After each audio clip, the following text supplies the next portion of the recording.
मढी यात्रेमध्ये फक्त हिंदू बांधवांनाच व्यवसायासाठी जागा उपलब्ध करून देण्याचा ठराव करण्यात आलाय। त्या ठरावाला आसपासच्या 6 गावांसह राष्ट्रवादी काँग्रेसनं पाठिंबा दिलाय। राष्ट्रवादी काँग्रेस, शरदचंद्र पवार पक्ष आणि शिवसेना उद्धव बाळासाहेब ठाकरे पक्षानं विरोध दर्शवलाय। पाथर्डी तालुक्यातील अकोले, दयकवाडी तर शेकटा, चिंचपूर, इजदे, तीनखडी या गावातील सरपंचांनी तहसीलदारांना निवेदन देत पाठिंबा दर्शवलाय।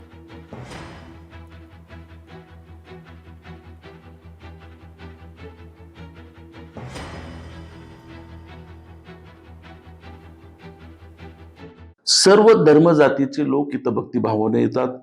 मुस्लिम समाजाचे सुद्धा अनेक भाविक या ठिकाणी दर्शनासाठी येतात।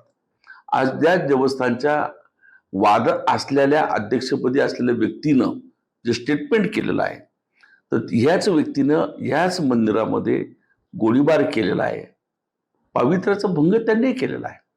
आणि म्हणून कुठंतरी सामाजिक वाद, सामाजिक तेढ निर्माण करणं या मागचा हेतू स्पष्ट आहे।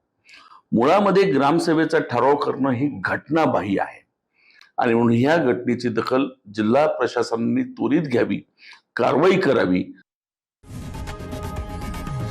लोकशाही मराठी ऐका, पहा, जागरूक रहा।